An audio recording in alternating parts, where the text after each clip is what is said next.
नमस्कार, जोहार। आप देख रहे हैं झारखंड स्वतंत्र खबर। हमारे साथ सामाजिक कार्यकर्ता बुद्धिजीवी अमरनाथ लकड़ा हैं और कल टीएससी का बैठक हुआ, उसमें कुछ निर्णय लिए गए हैं। तो उसमें एक निर्णय ये भी है कि आदिवासी बहुल क्षेत्रों में ग्राम सभा की अनुमति से खोलेगी शराब का दुकान। तो हम अमरनाथ जी से जानेंगे कि गांव में तो ऐसे भी हड़ियार जो पारंपरिक उनका जो था वो तो लोग कहते हैं कि नशा करते थे। अब विदेशी शराब का दुकान खुलेगा तो क्या प्रभाव, क्या अच्छा क्या बुरा होगा, तमाम बात हम करते हैं अमरनाथ जी से। जोहार। जोहार। जो मुख्यमंत्री का टीएससी की बैठक में जो पारित हुआ है, हर एक आदिवासी बहुल क्षेत्र जो है आदिवासी गाँव में शराब का दुकान खोला जाएगा, उस पर आप कैसे देखते हैं उसको? देखिए, वो जो शराब की दुकान खोलने की बात कर रहे हैं, हम तो उसके बिल्कुल भी खिलाफ है। पहले तो क्योंकि आदिवासी समाज का बहुत बड़ा कमजोरी रहा है, और हम तो गांव-गांव में देखे हैं कैसे युवावस्था तो छोड़ दीजिए, किशोरावस्था में भी जो लड़के हैं वो पी पी के बर्बाद हो रहे हैं। मैंने एक तरह से कह लीजिए, जो नया जनरेशन है, नया पीढ़ी है, वो ख़त्म होने के कगार पे पहुंच जा रहा है नशे की वजह से। और अगर उनके लिए और एक तरह से वहाँ पे उपलब्ध करा दिया जाए और बढ़िया से, तब तो फिर वो और ज़्यादा नुकसानदायक होगा। पर एक चीज़ और हम इसमें कहना चाहेंगे, जैसे ये लोग कह रहे हैं कि ग्राम सभा के सहमति से, ग्राम सभा के अनुमति से खोला जाएगा, तो हम पूछते हैं ग्राम सभा गठन कौन करेगा? ग्राम सभा का गठन कैसे होगा? ग्राम सभा तो अभी भी चल रहा है फर्जी वाला, और उसी के साइन से और उसी के ये से कार्य शक्ति से बहुत सारा जमीन अधिग्रहण और बहुत तरह तरह की चीज हो भी रहा है। तो क्या ये जो शराब नीति में जो ग्राम सभा की बात कही जा रही है, कि क्या ये पेशा ग्राम सभा होगा, या फिर साधारण ग्राम सभा जो चलता आ रहा है, फर्जी ग्राम सभा जिसको हम लोग कहते हैं 33% सहमति वाला, वो होगा? तो जो मुझको समझ में आ रहा है, ये ग्राम सभा फर्जी वाला ये लोग करेंगे, क्योंकि आपको शराब नीति बनाने की कोई आवश्यकता ही नहीं है। अगर आप देखेंगे, पेशा कानून में स्पष्ट रूप से लिखा हुआ है कि पेशा ग्राम सभा के क्षेत्र में जो भी नशीली पदार्थ है उसके खरीद बिक्री और उसको मैंने वहाँ पे रखने नहीं रखने, उन सब से रिलेटेड जो भी फैसला होगा, उसका अंतिम फैसला लेने का अधिकार ग्राम सभा को है, जो पेशा ग्राम सभा होगी उसको।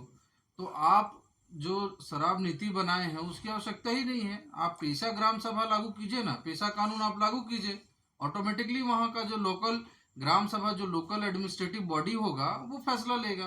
आप उतना क्यों दिमाग लगा रहे हैं? तो मुझको लगता है कहीं ना कहीं ये जो शराब नीति है वो सही नहीं है, अनुसूचित क्षेत्र के लिए बिल्कुल भी सही नहीं है। और पहले ही मैंने आपको कहा था, जैसा कि कहा था कि ये लोग बोल रहे हैं कि पेशा कानून हम लोग बहुत अच्छे से ठोक पीट के बनाएंगे, सोच समझ के बनाएंगे, दूसरे राज्यों से समझेंगे, लोगों से फीडबैक लेंगे, समझ के बनाएंगे, आप लोग निश्चिंत रहिए, आपको जरूर मिलेगा। तो हम कह रहे हैं, जब पेशा ग्राम सभा में, पेशा कानून में जो शक्ति दिया गया है शराब के ऊपर नियंत्रण का, लघु वन उत्पाद का मालिकाना हक, ठीक है, जमीन की खरीद बिक्री पर रोक या उसके हस्तांतरण पर हस्तक्षेप करने का, जो जमीन खरीद बिक्री हो गई है उसके रिस्टोरेशन का, उसको वापस दिलाने का, इत्यादि इत्यादि। वहाँ पे जो भी बॉडीज चल रहे, फाइनेंशियल बॉडी जो पैसा का लेन देन करते हैं, मतलब उधार ऋण देते हैं, उस पर कंट्रोल का, ये सारी चीज़ें तो व्याख्या पहले से पेशा में किया गया है। इसके लिए अलग से नीतियाँ बनाने की ज़रूरत ही नहीं है। और अगर सरकार अलग से नीतियाँ भी बना रही है और उसको पेशा से पहले लागू कर रही है, तो फिर पेशा लागू करेंगे ये बोल के झूठ मूठ का पब्लिक को बेवकूफ़ क्यों बना रहे हैं फिर? या तो आप कहिए कि हम जो चाहते हैं वही लागू करेंगे, या तो फिर कहिए कि पेशा लागू करेंगे और कीजिए। पेशा लागू करेंगे आप 4 साल बाद, जनता को गुमराह करते करते, हाँ ठीक है हम करेंगे करेंगे, सोच रहे, विचार रहे, देख रहे, और तब तक में आप शराब नीति, बालू घाट का क्या बोलते हैं नीलामी, खनिज संपदा के लिए आपका खान का नीलामी, जंगल का नीलामी, जमीन का नीलामी सब कर ही लेंगे, तो फिर पेशा कानून 5 साल के बाद दीजिएगा तो फिर क्या ही फायदा है? तो मुझको लगता है इन फर्जी कामों से ऊपर उठकर सरकार को जेन्युइन काम करना चाहिए, जिसके लिए जनता ने उनको यहाँ पर वोट दिया है। आदिवासी जनता ने आदिवासी बहुल क्षेत्रों में 28 में 28 सीट दिया है इस बार, पिछले बार भी 28 में 26 सीट दिया था। तो अभी इस बार 27 सीट मिला है, चंपई सोरेन जी का बस केवल नहीं मिला है। तो इसका सम्मान करना चाहिए सरकार को, मुझको लगता है इसमें कोई। टीएससी के बैठक में आदिवासी विधायक भी और सामाजिक अगुवा भी कुछ लोग रहते हैं, जी तो क्या ये लोग आपस में जब बात किए होंगे तो जो आप कह रहे हैं उसका अंदाजा जो मेंबर या सदस्य होते हैं उनको नहीं था कि अभी टाटा कंपनी में, हम्म, टाटा कंपनी चल रहा है, हम्म, लीज 100 साल में खत्म हो गया था, हम्म, लीज रिन्यू हो गया, कैसे हुआ? रैयत तो किया नहीं, नेता लोग ही सब मिलके करवाए। हम्म। क्यों करवाए? नहीं, आप 28 विधायक की जो बात की, जी 27 जी, मैं विधायक उन्हीं पे हाँ, उसी पे आ रहा हूँ। क्यों हाँ, करवाया? क्योंकि उस क्षेत्र से जुड़े हुए जितने भी विधायक हैं, सांसद हैं, बड़े बड़े नेता हैं, दिग्गज नेता, सबका हाईवा टाटा में चलता है। एक नहीं, किसी का 10, किसी का 20, किसी का 50, किसी का 200 हाईवा चलता है। तो शराब नीति जब ये लोग लागू कर रहे हैं तो इस पे भी तो बहुत सारे बुद्धि दिमाग लगाने वाले लोग हैं इन नेताओं के इर्द गिर्द, जिनको इन्होंने अपना सलाहकार रखा हुआ, वो बताए होंगे कि भैया आपका भाई को लाइसेंस मिलेगा, आपका चाचा को लाइसेंस मिलेगा, आपका भतीजा को लाइसेंस मिलेगा, ले लीजिए, नियम को पास करवा दीजिए, 5 गो दारू दुकान आपका होगा, 20 गो आपका होगा, इतना करोड़ कमाइएगा। समझ रहे ना बात को? तो जिस दिन ये नेता लोग हम लोग का अपना बुद्धि दिमाग से चलने लगेंगे, सुधार होने लगेगा। अभी फिलहाल वो लोग नहीं कर पा रहे। मैंने शराब दुकान जो खुलेगा उसमें भी कहीं न कहीं खेला है। बिल्कुल बिल्कुल खेला है। आज आप देखेंगे उस दिन हमारे माननीय मंत्री जी, कृषि मंत्री शिल्पी नेहा तिर्की जी, रेडिसन ब्लू में जो पेशा गोष्ठी हुआ था उसमें उन्होंने कहा था, बहुत अपना जो सच्चाई है, जो दिल का दर्द उन्होंने बताया था कि ब्लॉक में और मुखिया लोग पंचायत में मतलब किसी का अबुआ आवास पास होता है तो 20,000 रुपया मुखिया घूस लेता है। पक्का बात है। वो शिल्पी नेहा मैडम भी उस चीज़ से बहुत दुखी हैं और उस चीज़ को बदलना चाहते हैं सिस्टम को, और ये सच्चाई बात है। लेकिन क्या वो सिस्टम वहीं तक है? मुखिया ले रहा है सिर्फ अपना जेब में डालने के लिए। मुखिया ले रहा है क्योंकि बीडीओ को देना है, नहीं देगा तो बीडीओ उसको प्रोजेक्ट नहीं देगा। बीडीओ दे रहा है उसके ऊपर अपने अधिकारी को, क्योंकि वो वहां नहीं देगा तो बीडीओ का वहां पे ट्रांसफर नहीं। अच्छा, ट्रांसफर भी बीडीओ का ट्रांसफर पोस्टिंग के लिए करोड़ों रुपया लगता है। एक आईएएस का ट्रांसफर के लिए यहाँ पे 5 से 10 करोड़ रुपया लगता है। तो वो पैसा कौन ले रहा है? अगर वो जो सिस्टम शुरू से बना हुआ है, वो हायरार्की अगर ऊपर से टूट जाए तो क्या भ्रष्टाचार होगा? ऊपर वाला ईमानदार हो जाए ना, सब ठीक हो जाएगा। तो यहाँ पे मुखिया को गाली देना बेवकूफ़ी है।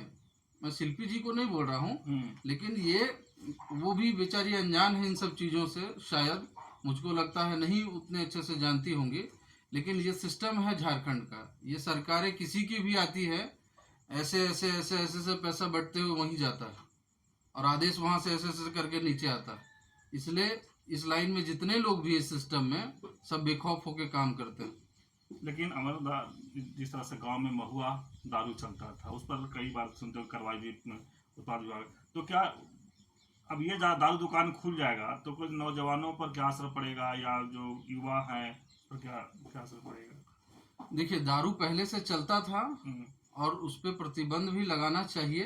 उसके लिए मैं पहले भी मांग किया हूँ और अभी भी उस बात पे मांग करता हूँ कि महुआ दारू भी जो बिकता है उस पर भी रोक लगाया जाए। वो भी बहुत गलत है। उससे पूरे मतलब ग्रामीण क्षेत्रों में, ग्रामीण युवाओं में बहुत बहुत ज़्यादा मतलब नशा का जो लत लग रहा है, उससे परेशानी हो रही है ग्रामीण क्षेत्रों में। आज के डेट में आप देखिएगा ग्रामीण क्षेत्रों में जघन्य अपराध हो रहे हैं। अपराध की संख्या बहुत ज़्यादा बढ़ गई है ग्रामीण क्षेत्रों में। पहले ये नहीं था, क्योंकि पहले का जो टीनेजर था नशा में इतना ज़्यादा पागल नहीं था। आज के गांव के टीनेजर को देखिएगा, आज के जो किशोरावस्था के बच्चे हैं उनको देखिएगा, वो जोम्बी की तरह दिखते हैं। आप उनसे कुछ बोल दीजिए, हो सकता है रात में आपका गला काट देंगे। तो नशा उन लोगों के दिमाग को पूरी तरह से भ्रष्ट कर दिया है, गोबर बना दिया है। इसलिए मैं तो कहूँगा कि जो महुआ दारू भी बिकता है पूर्णतः उस पर भी प्रतिबंध लगाया जाए। हाँ ठीक है, जो सांस्कृतिक रूप से जो हड़िया का जो एक मतलब महत्व है, इसलिए हड़िया पे बैन ना लगाया जाए, लेकिन बिक्री पे बैन लगाया जाए हड़िया का भी। हड़िया को किसी भी रीति रिवाज, किसी भी पर्व त्योहार, किसी भी शादी समारोह में बना के उसको सर्व करने पे रोक ना लगाया जाए, बस मैं इतना। लेकिन दादा, आप जिस तरह से बोले कि नया युवा जो है नशा में ये हैं, हड़िया पर दारू, महुआ दारू पर, लेकिन आप तो विदेशी शराब घर घर खुल जाएगा।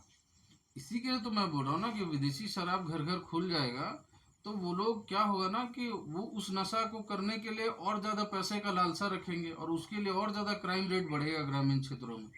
अभी तो है कि चलिए महुआ पीना है, हड़िया पीना है, तो वो अपने घर परिवार के लोगों को हड़का भिड़का के उनसे उनसे किसी का धान मैंने घर का धान चुरा के बेच दिया, महुआ चुरा के बेच दिया और जाके दारू पी लिया। लेकिन कल के डेट में जब उसको इंग्लिश शराब की तलब होगी तो वो घर के बाहर के लोगों को भी परेशान करना शुरू करेगा, समाज को भी परेशान करना शुरू करेगा और उस क्षेत्र में शांति का मतलब क्या हाल होगा सोच लीजिए। चलिए, अभी आप सुन रहे थे अमरनाथ लखा जी की बात कि आदिवासी बहुल क्षेत्रों में ग्राम सभा की अनुमति से खुली की शराब दुकान पर हम लोग चर्चा कर रहे थे कि लेकिन ये कह रहे हैं कि जब शराब से तो लड़का लोग नवयुवक लोग ऐसे ही कहीं ना कहीं परेशान है, लोगों को परेशानी करते भी हैं।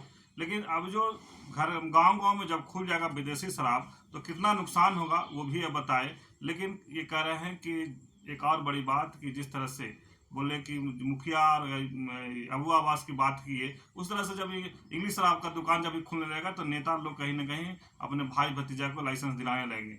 तो इस तरह खबर को देखने के लिए आप झारखंड स्वतंत्र को जुड़े रहिए। जोहार, नमस्कार।